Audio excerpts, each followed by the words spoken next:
മുൻകൂർ ജാമ്യാപേക്ഷയുമായി ബന്ധപ്പെട്ട സുപ്രീം കോടതി ഹർജിയിൽ കക്ഷി ചേരാൻ കേരള ഹൈക്കോടതി അഭിഭാഷക അസോസിയേഷൻ. മുൻകൂർ ജാമ്യാപേക്ഷ ഹൈക്കോടതി നേരിട്ട് പരിഗണിക്കുന്നതിലെ സുപ്രീം കോടതിയുടെ വിമർശനത്തിന് പിന്നാലെയാണ് തീരുമാനം. കേസ് നടത്തിപ്പിന് മേൽനോട്ടം വഹിക്കാൻ 5 അംഗ സബ് കമ്മിറ്റിയെയും നിയോഗിച്ചു. അഹമ്മദ് മുജ്തബിന്റെ വിവരങ്ങൾ നൽകാൻ. മുജ്തബ, എന്താണ് കൂടുതൽ വിശദാംശങ്ങൾ?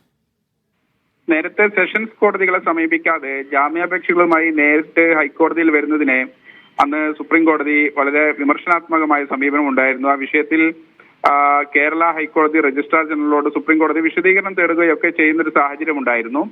ഇപ്പോഴാണ് ഇന്ന് ഹൈക്കോടതി അഭിഭാഷക അസോസിയേഷന്റെ ഒരു യോഗം ചേരുന്നത്. ആ യോഗത്തിലാണ് സുപ്രീം കോടതിയുടെ പരിഗണനയിലുള്ള കേസിൽ കക്ഷി ചേരാൻ കേരള ഹൈക്കോടതി അഭിഭാഷക അസോസിയേഷൻ തീരുമാനിച്ചിരിക്കുന്നത്.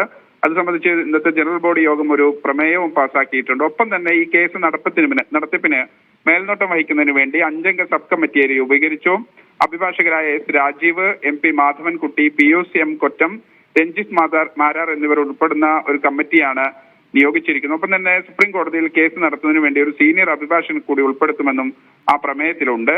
എന്തായാലും കേരള ഹൈക്കോടതിയിൽ ഇങ്ങനെ സാധാരണഗതിയിൽ മുൻകൂർ ജാമ്യാപേക്ഷകൾ പരിഗണിക്കുമ്പോൾ തന്നെ മറ്റ് കേസുകൾ കെട്ടിക്കിടക്കുന്ന സാഹചര്യം കേരള ഹൈക്കോടതിയിൽ ഇല്ല എന്നതുൾപ്പെടെയുള്ള വസ്തുതകൾ സുപ്രീം കോടതിയെ ചൂണ്ടിക്കാണിക്കുമെന്നാണ് ജനറൽ ബോഡിയിൽ സംസാരിച്ചവർ അഭിപ്രായപ്പെടുന്നത്.